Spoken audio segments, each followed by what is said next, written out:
अस्सलाम वालेकुम warahmatullahi wabarakatuh। बेटा कैसे हैं, खैरियत से हैं?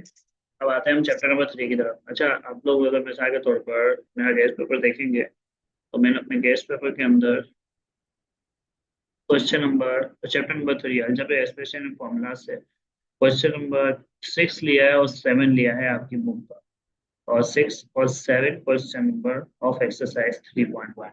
यानी आप 3.1 एक्सरसाइज में जाएंगे। क्वेश्चन नंबर 6 जो है वो पहले मैं सॉल्व करा रहा हूँ, फिर 7 कराऊंगा पास। बाकी जो है वो सप्लीमेंट्री है, वो आप लोग देख लीजिएगा, ठीक है। तो काम की तरफ आते हैं। तो ये क्वेश्चन नंबर 6 है। तो आज हम अभी हम स्टार्ट कर रहे हैं अपनी एक्सरसाइज 3.1 रिविजन के लिहाज से।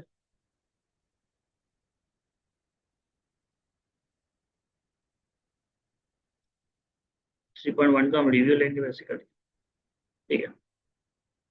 तो स्टार्ट करते हैं।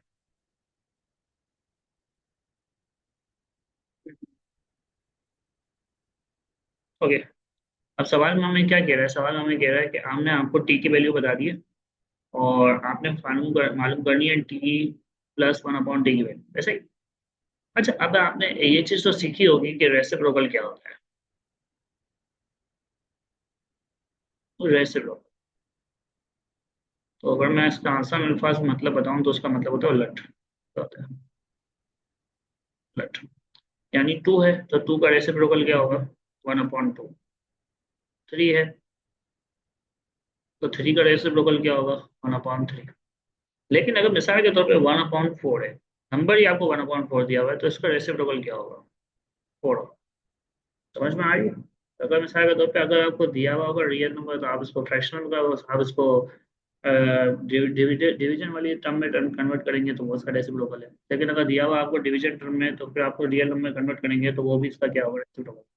रेसिप्रोकल का मतलब यही होता है कि बेसिकली आप उसका अपोजिट रिएक्शन के ऊपर बात करेंगे, ठीक है। अब एग्जामिनर ने इस सवाल का अगर मैं बात करूँ, तो एग्जामिनर ने मेरे को बोला फंक्शन टी की वैल्यू है x - y और x+y, ऐसे ही है। मैं को उसने बोला तो 1/t मालूम करा। अगर मैं 1/t की बात करता हूँ तो इसका मतलब है x - y, x+y। अब बचपन से आपने एक चीज सीखी है कि डिवाइड का जो डिवाइड होता है ना, वो मल्टीप्लाई होता है। बेसिकली सर हमका 1/t की जो वैल्यू बनेगी, तो x+y ऊपर चल जाएगा, तो डिवाइड का डिवाइड है। और x - y इसके नीचे रहेगा। तो टी की वैल्यू क्या है? x - y divided by x+y। और 1/t की वैल्यू क्या है? x+y divided by x - y। यहाँ तक बात जाने। अब एग्जामिनर की अगली डिमांड कि भाई टी प्लस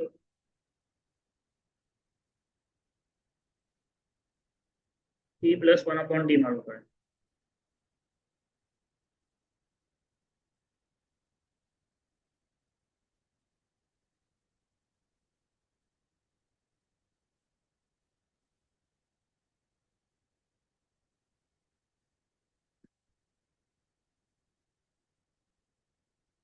ठीक है। तो अब टी की वैल्यू है x - y और x+y, और ये x+y और x - y, ऐसा ही। अब ये दोनों आपके पास टर्म्स आ गई, इनको प्लस करना है। और अब दोनों दरमियान प्लस है, तो जब भी ऐसे फ्रैक्शंस हो जिनके दरमियान प्लस माइनस हो, तो हम लोग क्या लेते हैं? एलसीएम। याद रखिएगा, ये स्टेटमेंट अपने माइंडसेट में रख लें। अगर मल्टीप्लाई डिवाइड होगा तो स्ट्रेट कैंसिल हो जाएगा, लेकिन प्लस माइनस होगा तो आपने एलसीएम लेना पड़ेगा, ठीक है। तो सर अगर इसका आप एलसीएम लेंगे ना, तो एलसीएम का आंसर आएगा x+y, चूंकि ये भी अपने टेबल से जाता है, और x-, ठीक है। अब जो एलसीएम का आंसर आता है ना, उसको मैं हर टर्म से मल्टीप्लाई करता हूँ। ये रफ वर्ड में कीजिएगा प्लीज। 9 के स्टैंडर्ड पे सेंट बोर्ड, फेडरल बोर्ड, कोई भी बोर्ड हो, ये हरकत आप ऑन द स्पॉट नहीं कीजिएगा, बहुत रफ इंप्रेशन जाएगा। ये रफ वर्ड में कीजिएगा। अब आपके पास पहली टर्म क्या है? x - y, x+y। आपका एलसीएम का आंसर क्या है? x+y और x - y, ऐसा ही। तो सर ये कट गया, तो बचा क्या? x - y, तो दो मरतबा है, तो इसको मैं ऐसे लिख सकता हूँ, इसको मैं लिख सकता हूँ सेम चीज इसके साथ भी कीजिए, x plus y, x minus y, multiply किससे हो रहा है, एक्स प्लस वाई से और एक्स माइनस वाई से। तो सर ये इससे कैंसिल हो जाएगा, तो बचा क्या, एक्स प्लस वाई का होल स्क्वायर। अब देखें इधर तीन फॉर्मूला लगेंगे।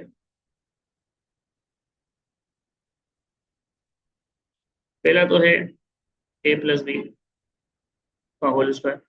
मैं ऐसे लिखता हूँ, अगर आप इसमें बहुत ज़्यादा इजी रहता है, अगर आप टू ए बी बीच में लिखते हैं तो कोई मैटर नहीं।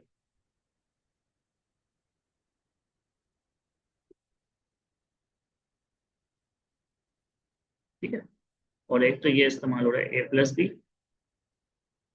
ए माइनस बी, ए स्क्वायर माइनस बी स्क्वायर। ठीक है, अब नीचे तो ये वाला फॉर्मूला लगेगा, और जो ऊपर की साइड है उस पर ये दो फॉर्मूले लगेंगे, जिसका प्लस है उसका प्लस का लगेगा और जिसका माइनस है उसका माइनस का लगेगा। तो मैं एक्स माइनस वाई, तो इसमें ये वाला फॉर्मूला लगेगा।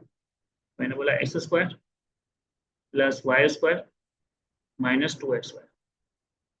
दोनों के दरमियान प्लस स्टेटमेंट है, माइनस होती है तो फिर ब्रैकेट लगाना पड़ता है, प्लस स्टेटमेंट एक्स्ट्रा स्क्वायर कर दें, x square plus Y square plus two x. नीचे क्या आ रहा है,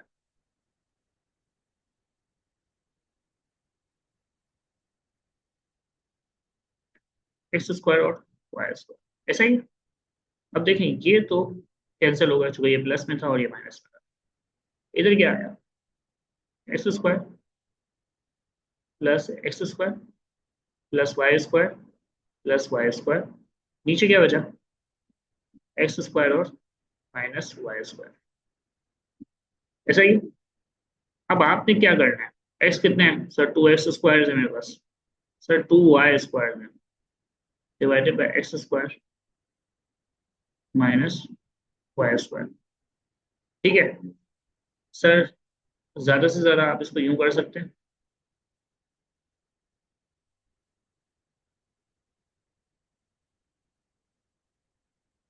ठीक है, ये इसका आंसर आ गया। तो सर मेरे पास T plus one upon T, इसकी वैल्यू बनी मेरे पास two into X square plus Y square upon X square minus Y square. ठीक है बेटा।